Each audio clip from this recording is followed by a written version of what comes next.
Hey everybody, I'm Andy Smith, your hostess with the mostest. I'm a 30-year comic book veteran, having worked for Marvel Comics, DC Comics, Image Comics, Cross Generation, Ominous Press. You name it, I've probably worked for them. And I do other things art-wise outside of comics in the field of advertising. I've also written some books on drawing comics you might have seen.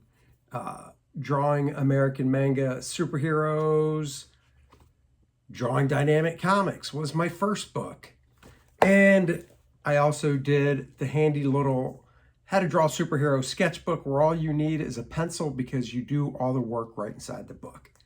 Enough about that. This is the Book Look series. The Book Look series is where I grab a book off my library. You can see the tons of books I have behind me. And I go through it page by page with you so you can see if it's a book that you might want to buy.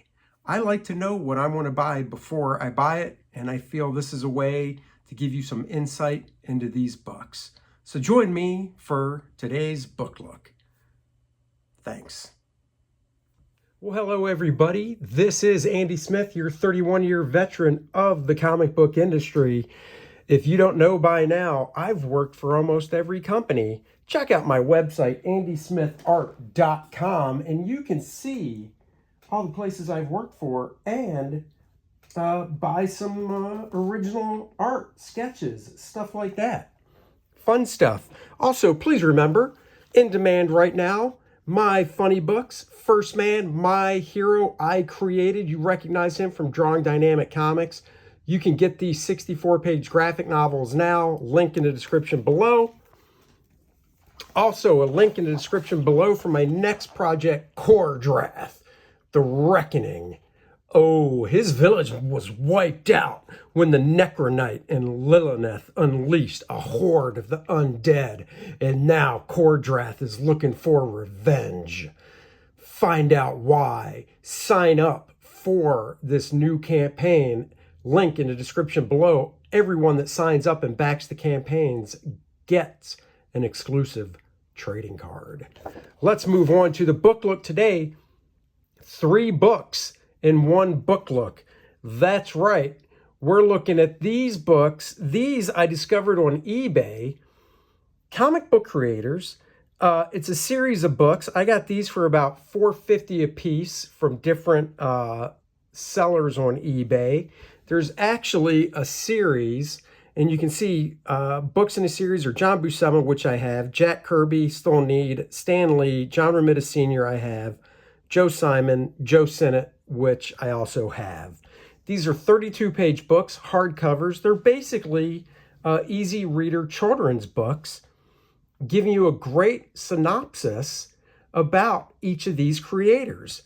So let's go through them. We'll start with Big John Buscema himself. You know, I knew a lot about these guys anyhow from other books I already own. But there were little tidbits here that I picked up, so I thought that was cool.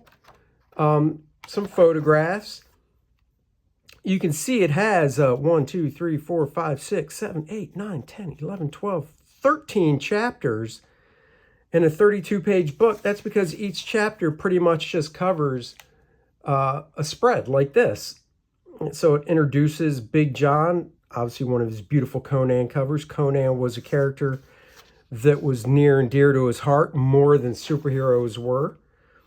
This is cool, breaks down his art school experience. You get some nice old photos here. Big John, 1950, he was 24 at the time. Looked like a rugged dude. Timely Comics. I love this. New York, 1948. Look at that. Empire State Building, barely anything else around it. How cool is that? And Timely Comics was on the 14th floor of that famous building, so that's pretty cool. Another nice photo here, working from A to Z, some family photos and such. This is 1952, so he would have been 26. Talk about the Comics Code Authority.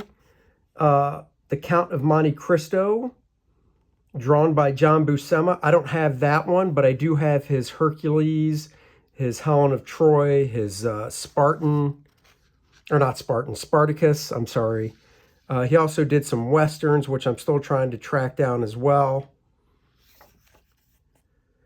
Then it moves on. He did advertising work, which I knew about. I wish they would show some of that, but once again, it's these are very inexpensive books. So and they know that some of this art you can find online.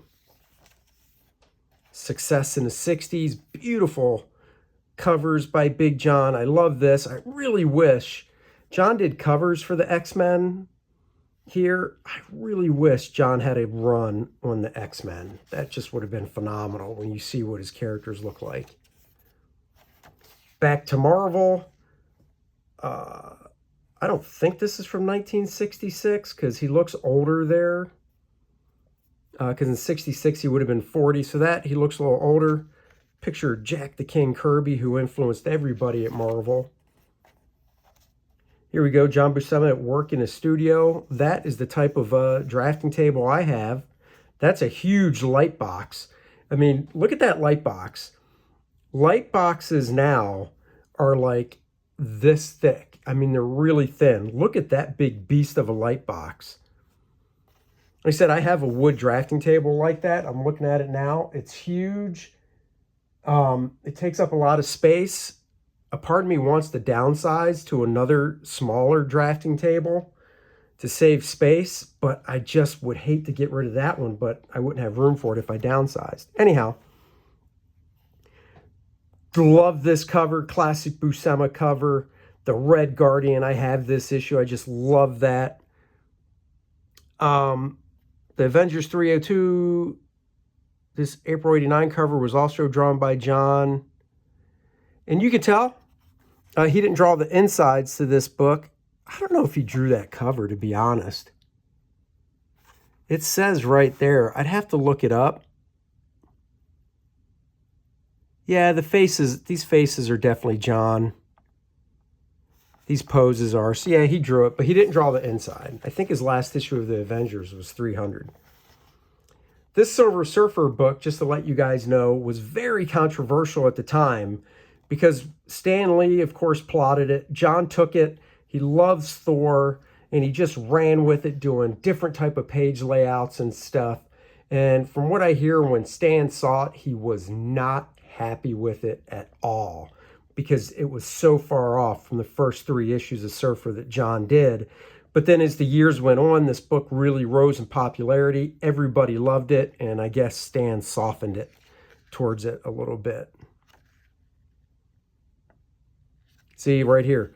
Buscema remembered being very proud of Silver Surfer 4, but he also recalled that editor Stan Lee disliked it. Conan, once again, of course, his fave. I have that issue as well. Here he is. Big John was this 1999. Just drawing. It looks like, who knows if he even took a pencil to that first. Just drawing a cool shot of Conan. In 1999, John would have been 73. The Marvel Way. Here we've got John Buscema. Stands next to his brother Al. We've got classy Sal Buscema right here. And then this is their sister. Sal Buscema is still with us, still doing a limited amount of work. How to Draw Comics the Marvel Way, my first venture into drawing comics. And then, of course, it came out on VHS and then DVD. I do have it, but I got to tell you, you can find it on YouTube. It's kind of a letdown because he's not really drawing much. He's more, they're just showing shots from the book. And then he's kind of, they're kind of doing this just little camera trick stuff to make it look like he's actually drawing, but he's not. It's kind of a letdown. Once again, look at this. There's a theme with these covers. Nice, cool figure, cool figure, cool figure, big figure. I have the Khazar, I have the Submariner, and I have a reprint of the Silver Surfer. And then a glossary. And that's it. And then I think, yeah, this is from 2000, where John is sitting. So John's 74, and he's sitting there with his granddaughter, who I believe is an artist as well. I think these are originals up here John has hanging up of his stuff. That's so cool. That's John Buscema. John Romita. Classy John. Lots of table of contents going on. Jazzy John, you learned some stuff. He was born in 1930. He is still with us, thank God. And he is, what does that make him, 92. John bought 2 copies of the first Superman comic ever published, Action #1. He kept one clean and safe in a bag and traced the other one. I am so curious if he still has that #1. If he still has an Action Comics #1 in that condition, beautiful condition, whew, that is money, money, money, money, money. So hopefully he does. Talks about his influence. He was influenced by Milt Caniff, and you can really see that in his work. I love this. Look at him, Studley, age 15. All these dudes back then, even at that young age, you just looked at him, you're like, oh, those are tough guys. Talks about his start in artwork, some Strange Tales work that he did. This is his lovely wife, Virginia. Their wedding day, here he is in 1951, 21 years old at basic training.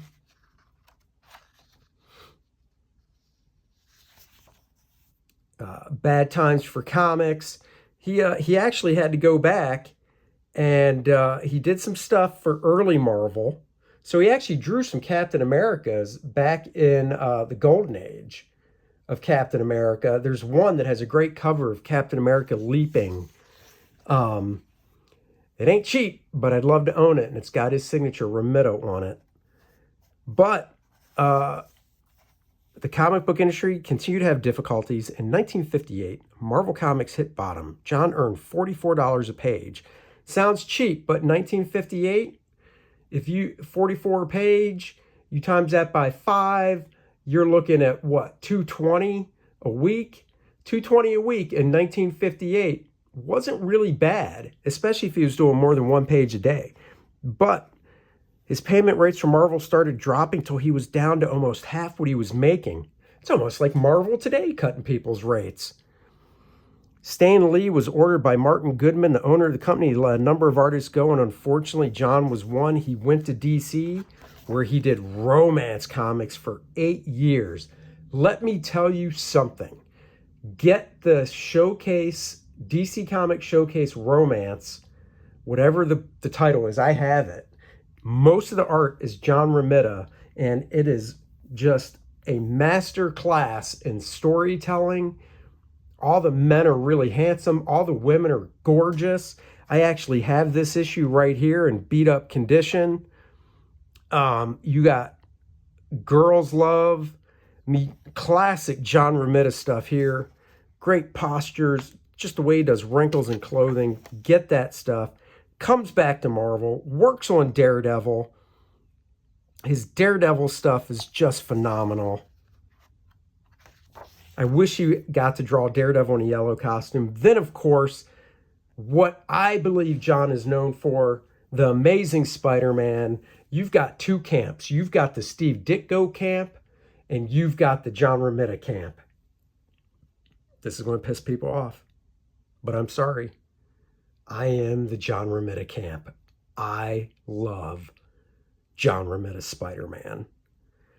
Just love it. He was a little beefier, which Stan wasn't fond of originally. He liked him slimmer like Steve Ditko did it, but John did him a little beefier. Of course, the famous shot where they introduced Mary Jane.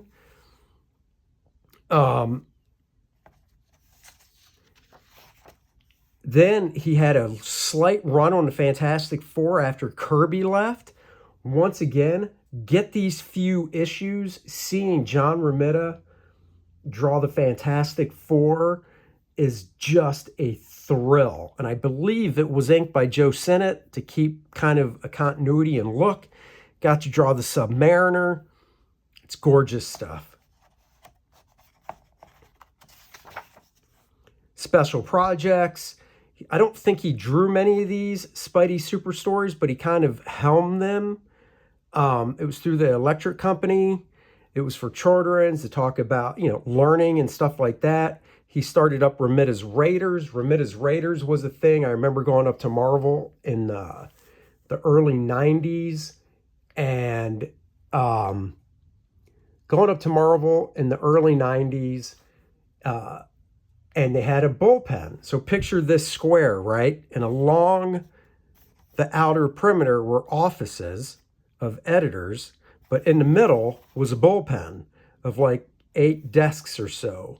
And you had artists that want to become full-time comic book artists working there, doing corrections on pages and stuff. And I know a couple of those guys.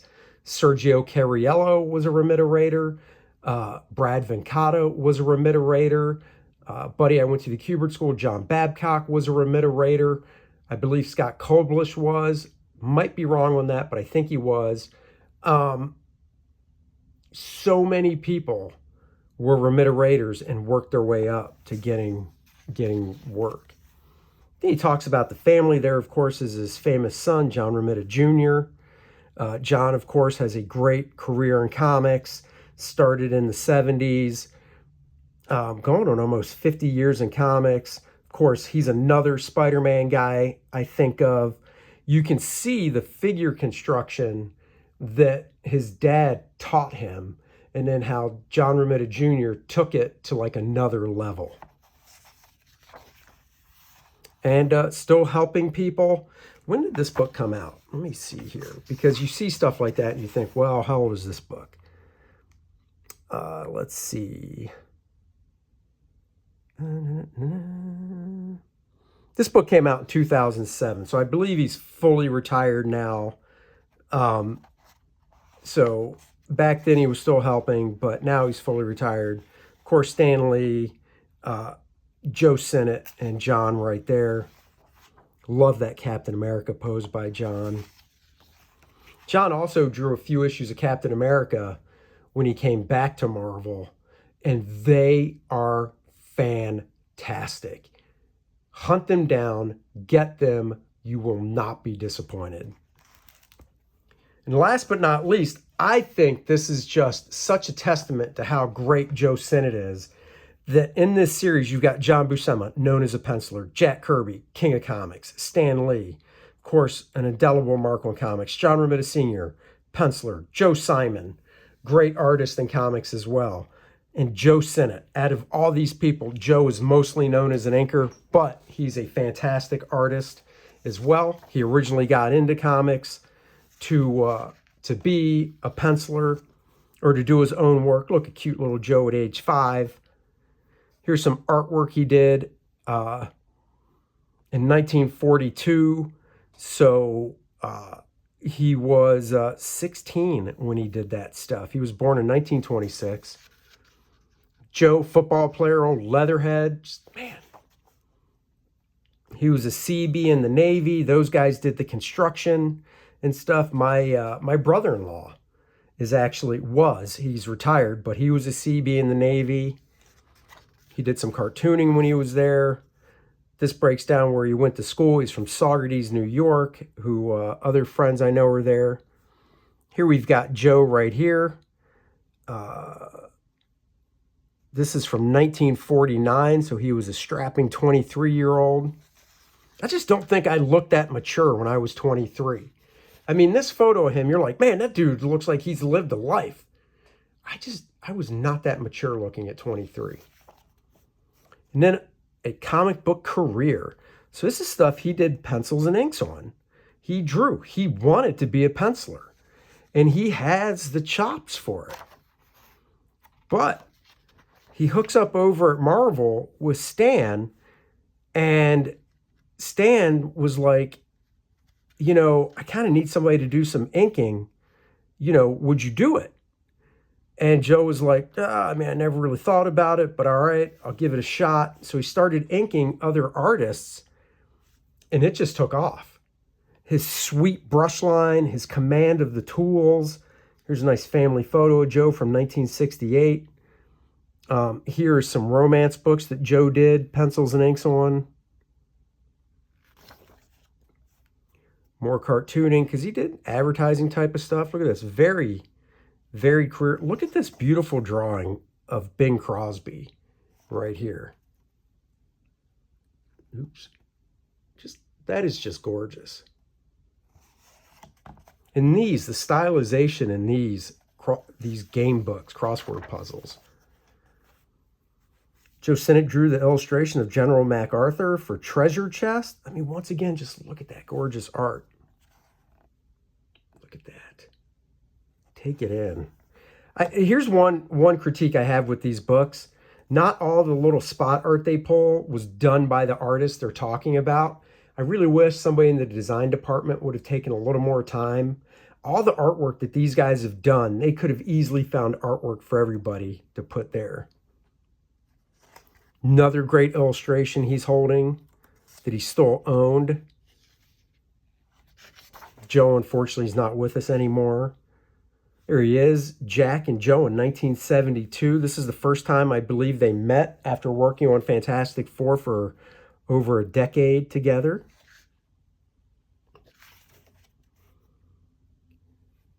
We're talking about Joe. This is inked by Joe. This is pencil and inked by Joe right there. Of course, we all know this famous cover. It's been reproduced many times by other artists. 50 years in comics. Joe would be inking the Spider-Man daily strip up into his 80s. I believe he was working on it up until his 80s. He retired in 1995 from doing main comic book work, but he did work on this stuff for a long time. And this was drawn by Paul Ryan. So Paul Ryan, another great artist we lost too soon. About a decade ago, he passed. Being inked by Joe Sinnott. Paul Ryan was also inked by Al Williamson as well. Anyhow, sports art. Look at that. Joe did some sports stuff. He created this art for Jim Kelly. Jim Kelly, who never won a Super Bowl with the Bills, but went 3 times. What was it? 3 times in a row? Great guy, great quarterback. Heck of a guy. Another fantastic piece of work by Joe. This is pretty cool. And then back to the glossary. So, I mean, that is it. I wanted to show you guys these 3 books. You can find them on eBay. I've got them each for like $4.50. I need to find the Joe Simon and Jack Kirby ones so I can complete, and Stan Lee. So I need Jack Kirby, Stan Lee, and Joe Simon to complete the book set. These are just great to have in a collection. So definitely check them out. I don't think there was a price on these back when they came out. Nope. Just the ISBN there.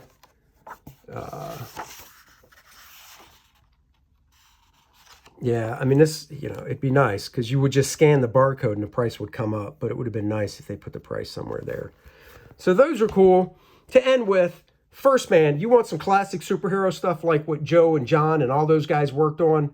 This, my book, First Man, classic, fun superhero stuff at your fingertips. Link in the description below. Go get it now if you haven't yet. And link also in the description below for my next project, Kor-Drath, The Reckoning. Go sign up now and you'll get an exclusive trading card if you back the book. Thank you guys for joining me. I'm Andy Smith, your host with the most. Check out my website, andysmithart.com. Please like and subscribe to my channel. Hit the notification bell, and I'll catch you guys later. Bye, everybody.